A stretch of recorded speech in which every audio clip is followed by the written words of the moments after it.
kidogo kinasema Ukristo ni mwito wa kutumwa. Ukristo ni mwito wa kutumwa. Yaani unapokuwa Mkristo, unapoalikwa kuwa Mkristo, Yesu anapokuita hana haja na kitu kingine. Anakuita ili akutume. Anakuita ili akupe majukumu yake. Ndio maana kichwa cha somo kinasema Ukristo ni mwito wa kutumwa. Watumwa, Bwana Yesu asifiwe tena. Watumwa, Bwana Yesu asifiwe. Naongea na watumwa, Bwana Yesu asifiwe. Ndio maana pengine umeenda mbali sana. Unapofika hapa utaona tunasema ni muda wa sadaka. Ulijua umeokoka tu unakuja kukaa unaona tunasema tayari sadaka. Unaanza kutumwa kufanya majukumu ya Mungu. Haleluya.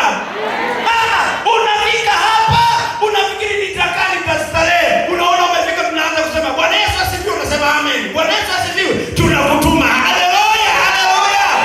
Ukristo ni maisha ya kutumwa. Ukristo ni maisha ya kutumwa. Ukristo ni maisha ya kutumwa. Usikae bila kazi. Hapa ni mahali pa kazi. Hapa ni kazi tu. Wengine wamesema hapa ni kazi tu. Kwenye maisha ya Ukristo, ukiingia kwenye kikapu hiki, wewe ni wa kutumwa. Usikatae utatumwa Geita. Usikatae utatumwa Mwanza. Usikatae utatumwa. Wametoka kwa kapuzi. Kwa kapesa. Wametoka kwa kapesa. Wameenda Uyole, wamegua. Ni watumwa. Wametoka Tunduma, wamekuja Mbeya. Ni watumwa. Wametoka Wamengo, wamekuja Mbeya. Ni watumwa. Naongea na watumwa. Haleluya. Ni maisha ya utumwa.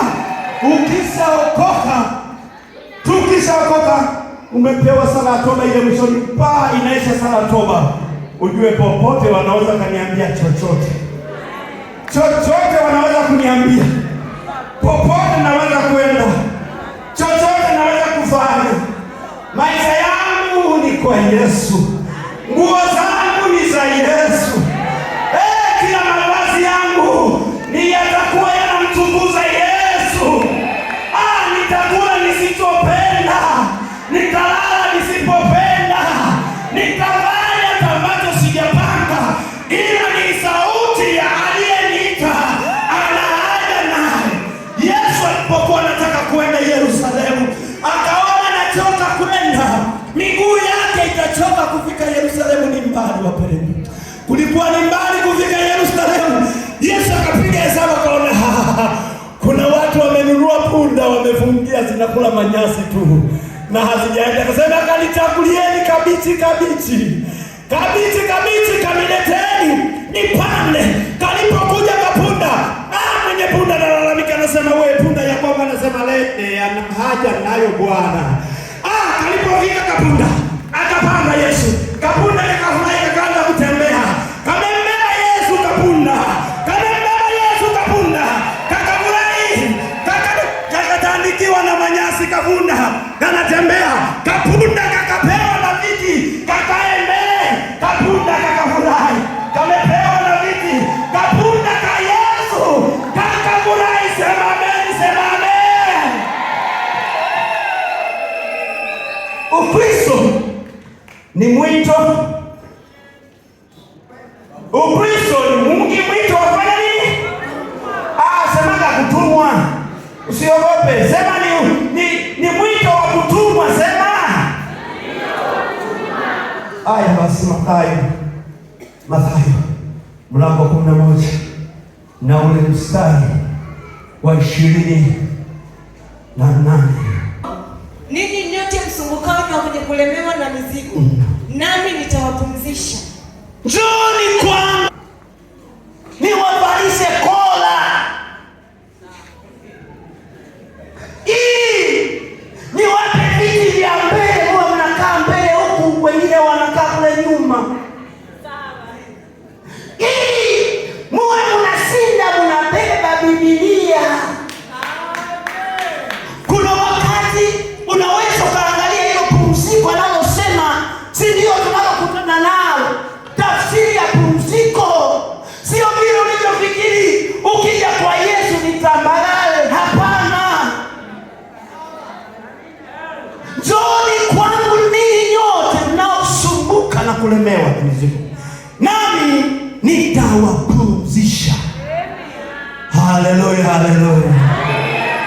waliopumzika kwa Yesu, haleluya! Waliopumzika kwa Yesu, haleluya! Waliopumzika Geita, haleluya! Waliopumzika Tunduma, haleluya! Waliopumzika Mpemba, haleluya! Waliopumzika Kikondo, haleluya! Waliopumzika Mbeya, haleluya! Tuko kwenye pumziko. Mwambie jirani yako, niko kwenye pumziko.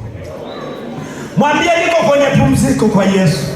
Huku ndio kupumzika wanakopumzika watumishi wa Bwana. Haleluya. Endelea, unaoendelea mstari. Endelea mama. Itieni nira yangu. Itieni nira yangu tena mulinde. Namna gani? Tunakuja kupumzika tena tutie. Mjifunze kwangu. Tena tujifunze. Kwa kuwa mimi ni mpole na mnyenyekevu wa moyo. Nani mtapata raha nafsini mwenu. Tutapata raha. Endelea mama. Kwa maana nira yangu ni laini. Nira tena.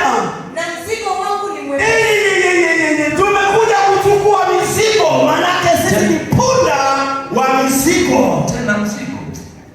Amesema mpumzike, tena mzigo. Mpumzike.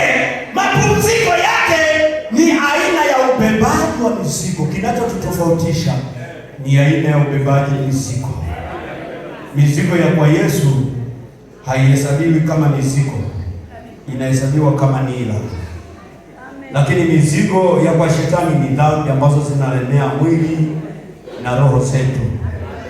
Lakini mizigo ya Yesu ni mizigo ambayo inapumzisha roho zetu na miili yetu. Nimemaliza.